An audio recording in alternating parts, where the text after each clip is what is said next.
Morning light. Numbers chapter 7 verse 9. The Kohathites, part 12.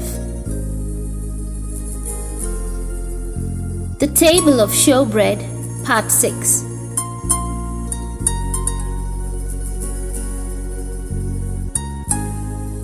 Yesterday we saw that we as new creation believers carry the table of showbread not as an external object but as a living reality formed into our very lives. We carry the incorruptible nature of the new creation, the sittim wood that holds in the desert. We carry the gold of transformation, being covered from inside out with the character of Christ, and we carry the crown of life, the royal identity that holds us in place through the entire wilderness journey. Today, we carry the study further and look at three more things on the table: the unleavened bread, the 12 equal loaves, and the frankincense. These are among the most searching truths we will encounter. They ask us not just what we carry, but who we are while we carry it. The showbread was unleavened, made without yeast, baked quickly so that not even the natural leaven in the air could enter the dough. In scripture, leaven is the picture of sin, pride, false teaching, and moral corruption that spreads silently from the inside out. It is invisible at first, you cannot see it working, but given time, it fills the whole lump.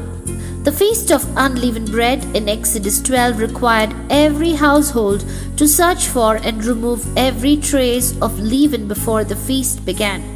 Not just obvious leaven, every hidden piece, in every corner, under every shelf. Paul applies this directly to us in 1 Corinthians chapter 5, verses 7 to 8. Cleanse out the old leaven that you may be a new lump, as you really are unleavened. For Christ our Passover lamb has been sacrificed.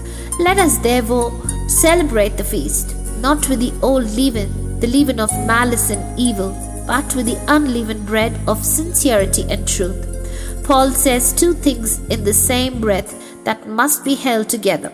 He says, as you really are unleavened, meaning the new creation has already been declared unleavened in Christ, cleansed by his sacrifice, and then he says, cleanse out the old leaven, meaning we must live out what we already are. The position is settled. The practice must catch up with the position. What is leaven in our lives today? Leaven is the small compromise we allow because it seems harmless. Leaven is the bitterness we keep in one corner of heart while appearing fine on the outside. Leaven is the pride that rises quietly, the impure thought we entertain rather than cast out, the false teaching we tolerate because it is popular, the half-truth we speak because the full truth would make us lose something. Leaven never stays small, it spreads. One compromise leads to the next. One tolerated sin softens the conscience towards the next. The table of showbread had to be made without leaven because it stood before the face of Yahweh. We stand before the face of Yahweh. The leaven must go. This is not optional holiness. It is the character of those who carry the table. The 12 loaves on the table were not decoration. They were substantial bread, 6 pounds of fine flour each, placed in perfect order before the face of God, representing all of His people, always.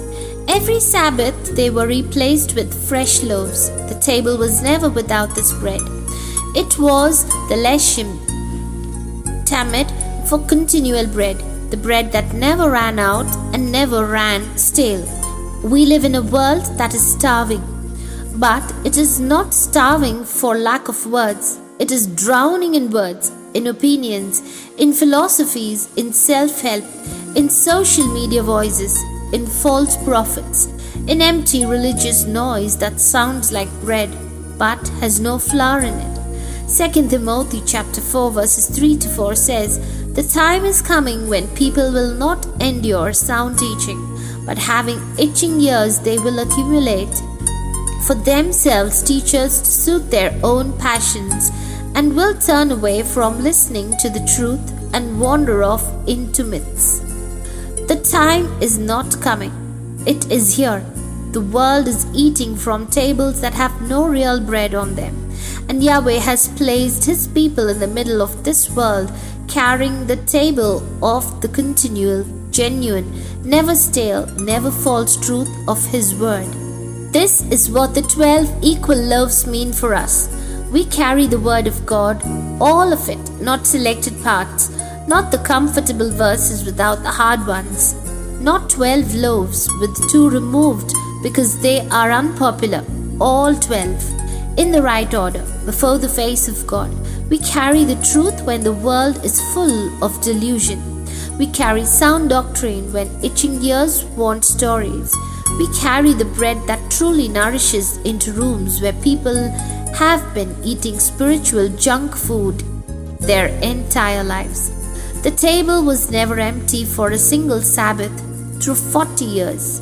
The congregation of the new covenant must not allow the table of the word to go empty. There is a hungry world that does not yet know where it is hungry for, and we have been given the bread they need. On top of the 12 loaves sat golden cups filled with pure frankincense. The bread was given to be eaten. The frankincense was given to ascend. When the Sabbath came and the old bread was removed, the frankincense was taken and burnt before Yahweh as a memorial, a rising fragrance, a sweet-smelling reminder of the covenant and the people. The bread fed the priests. The incense fed the heart of God. Romans chapter 12 verse 1 says, I appeal to you therefore, brothers, by the mercies of God, to present your bodies as a living sacrifice, holy and acceptable to God, which is your spiritual worship. This is the frankincense on the table, the bread we carry, the truth, the word, the new creation nature is given for others to eat. But the frankincense is what rises from our lives towards God. It is the daily offering of a life laid down in obedience and worship. It is the prayer that goes up before we speak. It is the quiet act of service no one sees. It is the obedience that costs something. It is the love shown to a difficult person because we belong to the one who loved his enemies. All of this is frankincense rising from the table we carry, and it reaches the Father. Ephesians chapter 5 verse 2 says, Christ gave himself as a fragrant offering and sacrifice to God. His whole life was frankincense, and now we are being transformed into his image. Our lives are meant to carry the same fragrance, not the smell of the world, not the smell of compromise or bitterness or ambition, the fragrance of a life given over to God, burning quietly and continuously before his face as a memorial. When we live this way, carrying the incorruptible nature, being covered in the gold of transformation, crowned with a life that does not fade, unleavened in our character, full of the bread of truth and rising before God as a fragrant offering, we are carrying the table, the whole table, all of it, on our shoulders, through the wilderness until we reach the place where we no longer need to carry it because we will sit at it forever. The table was the same height as the ark. The bread and the presence stood level with each other in the holy place. This is the final word on what we carry. The truth we carry and the presence we carry are not two separate things at different levels. They are the same height. You cannot separate the word of God from the presence of God. You cannot carry the bread without also carrying the ark. The new creation Kohathite carries both on their shoulders, the presence and the provision, the glory and the bread, at the same level, in the same life, through the same wilderness. Prayer. Search us, O Yahweh, and know our hearts. Try us and know our anxious thoughts, and see if there be any wicked ways in us, and lead us in the way everlasting. You have carried us to carry the table, and you know what is still in us that should not be there. Search out the leaven, the hidden bitterness, the quiet pride, the compromises we have made peace with. Do not let us carry your truth with an unleavened mouth, but a leavened heart. Make us what we carry. May the wood in us hold in the desert. May the gold in us cover every hidden surface. May the crown in us keep us from falling away. May the bread in us feed those who are starving for truth in a world of noise. And may our lives rise before you as a fragrant offering, not occasionally, not only in the good seasons, but daily, continuously, like the frankincense that rose from the table every Sabbath without fail. We are your Kohathites. We carry what you have placed on our shoulders. Help us to carry it well. In Christ's name, amen.